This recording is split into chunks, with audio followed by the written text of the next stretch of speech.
हरिः ॐ मन्त्रपुष्पम् अस्मे रुद्रामेह नापर्वतासो रत्रहत्ते भरहूतो सजोषाः यशंसते स्तुवते धायि भद्र इन्द्रज्येष्ठा अस्मान् अवन्तु देवाः योपां पुष्पं वेद पुष्पवान् प्रजावान् पशुमान् भवति चन्द्रमा वा अपां पुष्पं पुष्पवान् प्रजावान् पशुमान् भवति य एवं वेद योपामायतनं वेद आयतनवान् भवति अग्निर्वा अपामायतनम् आयतनवान् भवति योऽग्निरायतनं वेद आयतनवान् भवति आपो वा अग्निरायतनम्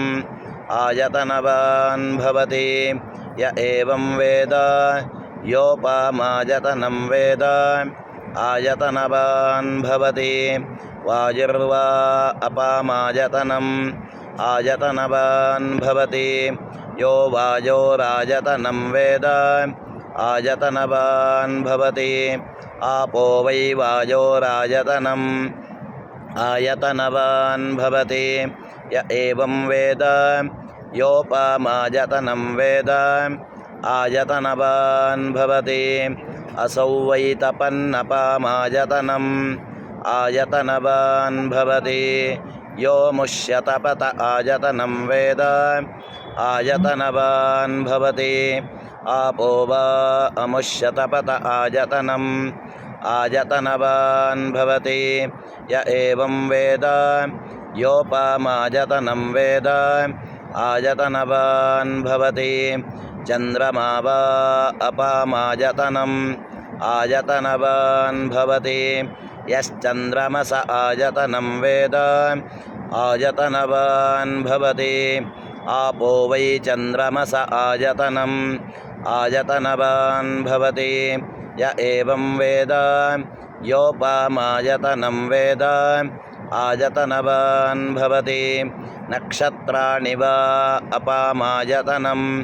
आयतनवान् भवति यो नक्षत्राणामायतनं वेद आयतनवान् भवति आपो वै नक्षत्राणामायतनम् आयतनवान् भवति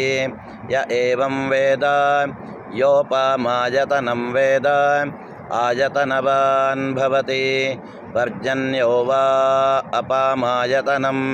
आयतनवान् भवति यः पर्जन्यस्यायतनं वेद आयतनवान् भवति आपो वै पर्जन्यस्यायतनम् आयतनवान् भवति य एवं वेद योपामायतनं वेद आयतनवान् भवति संवत्सरो वा अपामायतनम् आयतनवान् भवति यः संवत्सरस्यायतनं वेद आयतनवान् भवति आपो वै संवत्सरस्यायतनम् आयतनवान् भवति य एवं वेद योऽप्सुनावं प्रतिष्ठितां वेद प्रत्येव तिष्ठति यो वेदादो स्वरः प्रोक्तो वेदान्ते च प्रतिष्ठितः तस्य प्रकटलीनस्य यः परः स महेश्वरः मन्त्रपुष्पाञ्जलिं समर्पयामि।